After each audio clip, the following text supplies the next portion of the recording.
commencé à mixer, je mixais dans des bars. À cette époque, je jouais des tracks hyper rapidement. C'était en 2008 et les artistes qui m'influençaient, c'était des artistes comme Surkin ou Bogmo, qui était la vague Institube, Tequila Tex. Et ces artistes-là mixaient sur UC33, c'est un petit contrôleur qui va avec l'ordinateur, ce qui leur permettait d'enchaîner les morceaux super rapidement. Années 90, Chicago, Dance Mania, Ghetto House. Et dans cette esthétique un peu années 90, il y avait ce qu'on appelle les mini-mix.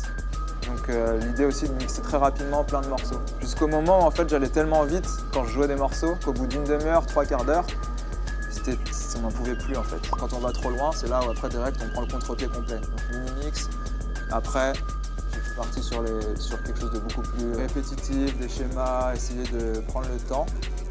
Et maintenant, je mélange un peu les deux. Il va y avoir des moments très intenses, 30-40 minutes, ensuite quelques morceaux plus longs et en fait je joue beaucoup avec le relief. J'ai des phases extrêmement futures où j'ai envie de savoir ce qui va se passer, envie de jouer de la musique extrêmement novatrice. Et après il y a un moment où ça va trop loin et j'ai besoin de revenir au classique. Donc on alterne entre des phases passé, futur, etc. Ça fait 12 ans, 13 ans que je mixe. Je me suis remis à fouiller dans des disques durs que j'avais au tout début et à rejouer les morceaux. Et c'était des morceaux qui étaient complètement à la mode aujourd'hui. Donc il y a ce truc un peu rigolo de mode et de nouveauté qui fait qu'on se lasse jamais. Au début, je travaillais 8 heures par jour, un peu comme un forcené. Et il y a eu un gros travail sur apprendre à s'arrêter tout simplement, à faire des pauses. Quand tu passes 10 heures sur un kick ou sur un snare, en fait, il n'y a que toi qui entends la différence. Je coupe le wifi dans le studio. 1 heure de son, 10 minutes de pause, 1 heure de son, 10 minutes de pause, ça pendant 4 heures par jour. Peut-être que les matinées, l'après-midi, je fais autre chose. Et c'est les moments où je suis le plus efficace en fait. C'est un gros travail de gérer un label, il y a plusieurs casquettes. Quelle vision on veut donner au label, quels artistes on veut signer. Donc moi je mets un point d'orgue à ce qu'il y ait beaucoup d'artistes locaux, d'artistes récents, des newcomers pour essayer de créer une espèce de pôle d'artistes. Je vais les orienter sur ce qu'ils font dans leur musique. Je sais qu'il y a des labels qui ne fonctionnent pas forcément comme ça.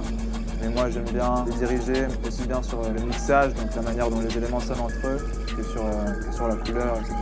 Il y a tout un travail de logistique, je fais la distribution moi-même. L'idée c'est de comprendre un peu comment le business fonctionne. Quand je vends un disque, combien il coûte, etc.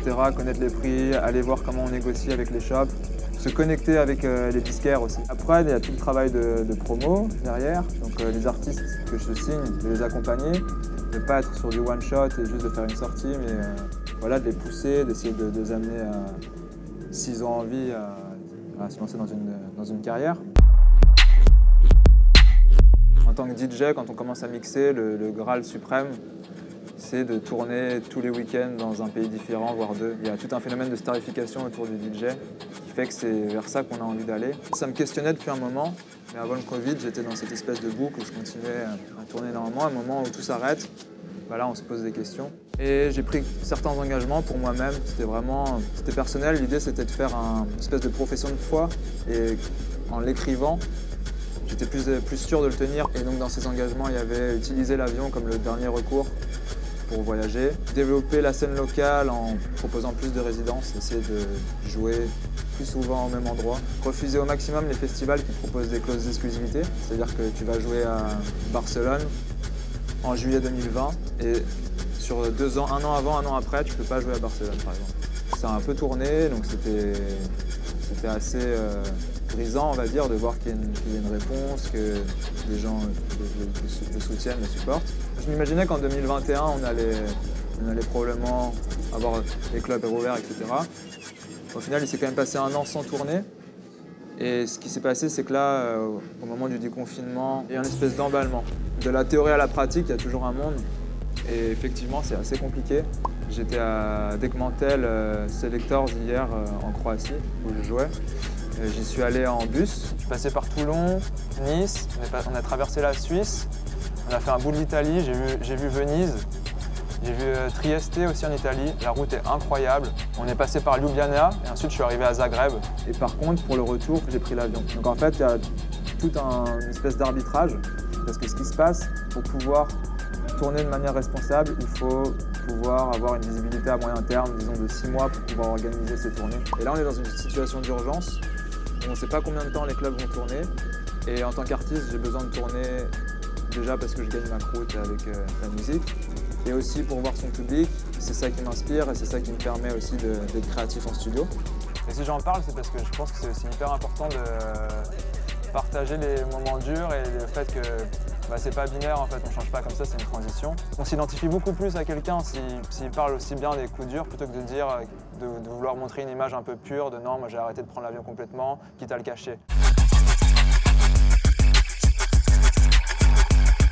J'ai toujours été intéressé par les nouvelles technologies dans la musique, donc j'ai toujours cette recherche d'aller voir les nouveaux logiciels pour justement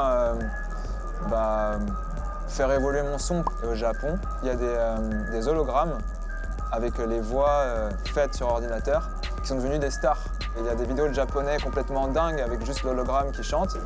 Et on se dit, mais en fait, c'est trop bizarre de chanter devant un robot, c'est limite flippant en fait. Et en fait, au Japon, ils viennent d'une culture qui est animiste à la base. Ça veut dire que dans l'animisme, tout a une âme. C'est-à-dire que même quand tu construis une maison, la forme qu'elle va prendre lui donne une âme.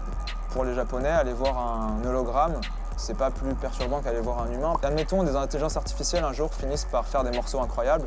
Je vois pas à quoi ça serait problématique. Ça rajoute juste de la compétition et si les morceaux sont trop bien, ça permettra aussi à nous on pourra s'en inspirer aussi. Donc c'est intéressant justement, ces nouvelles technologies permettent de questionner notre rapport à la réalité, ce que je trouve assez cool.